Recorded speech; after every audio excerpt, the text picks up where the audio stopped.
Bonjour et bienvenue.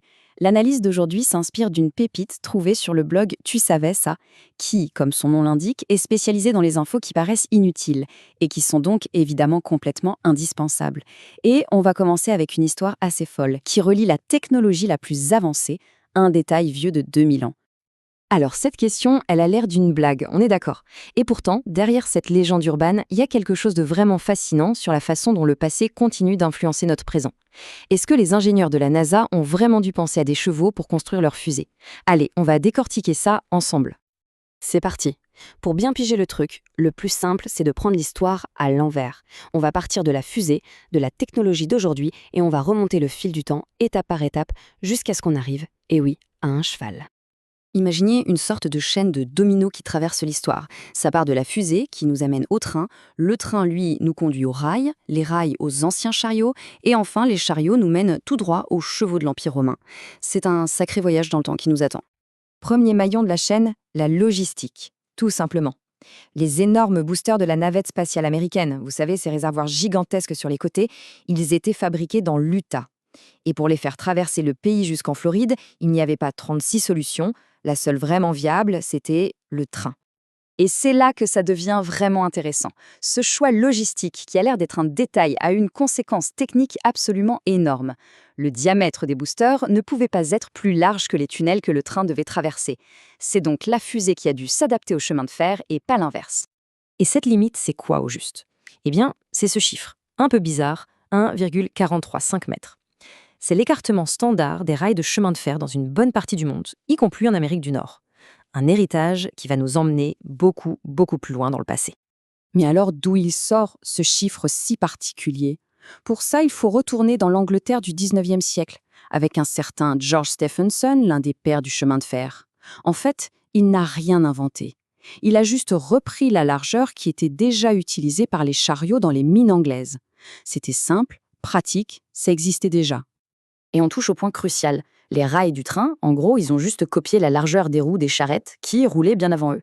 Et ces charrettes, elles, avaient été conçues pour s'adapter parfaitement aux ornières. Vous savez, ces traces creusées dans les routes après des siècles et des siècles de passage.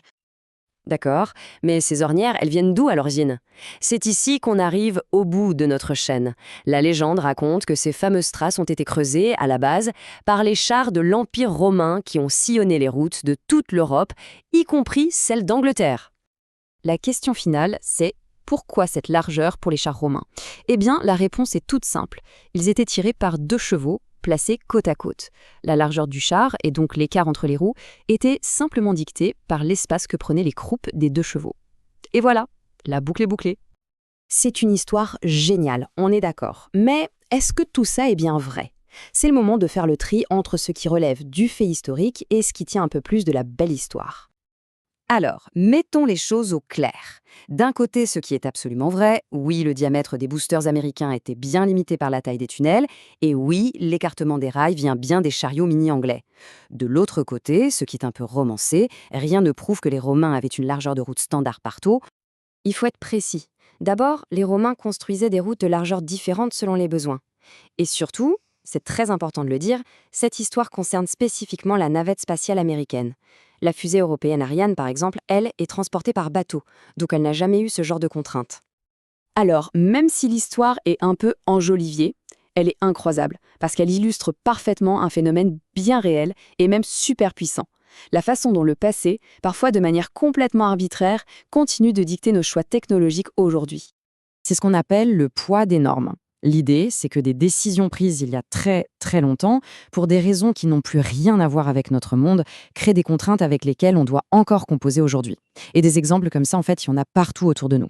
Pensez au clavier qu'on utilise tous les jours. La disposition des lettres, AZERTY chez nous, a été pensée non pas pour qu'on tape plus vite, mais au contraire, pour qu'on tape plus lentement. C'était pour éviter que les tiges des vieilles machines à écrire ne se coincent. Le problème a disparu depuis un siècle, mais la norme, elle, est toujours là. Un autre exemple, tout aussi fou, le conteneur maritime. Sa taille a été standardisée dans les années 50 par un seul homme. Et aujourd'hui, absolument toute la logistique mondiale, les bateaux, les grues dans les ports, les camions, est construite autour de cette dimension décidée il y a plus de 70 ans. Ou alors, un truc qu'on a tous connu, les prises électriques. Pourquoi est-ce qu'on a besoin de tout un sac d'adaptateurs quand on part en voyage?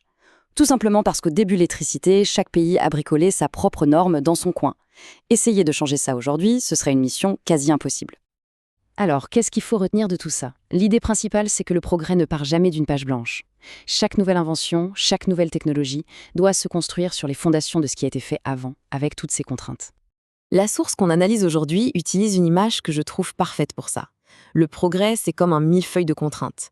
Chaque époque ajoute sa propre couche de décisions et de standards, et les ingénieurs d'aujourd'hui doivent composer avec tout cet héritage. Et pour la petite histoire, sachez que cette anecdote du cheval, elle a été rendue très populaire par un ingénieur de la NASA lui-même dans les années 90. Apparemment, il en avait marre d'expliquer des contraintes techniques super complexes et il a trouvé que cette histoire était une métaphore géniale pour que tout le monde comprenne. Ce qui nous amène à cette conclusion qui est vraiment forte. Même si les détails de l'histoire sont un peu bancals, son message de fond, lui, est totalement vrai. Nos technologies les plus avancées portent en elles le poids de choix qui ont été faits il y a des centaines, voire des milliers d'années. Et ça nous laisse avec une dernière question, une question qui donne un peu le vertige, je trouve. Si le derrière d'un cheval a pu, d'une certaine façon, laisser sa marque jusque sur la conquête spatiale, quelles sont les décisions qu'on prend aujourd'hui, les standards invisibles qu'on est en train de créer et qui viendront contraindre les ingénieurs et les créateurs du futur? C'est une pensée fascinante pour terminer.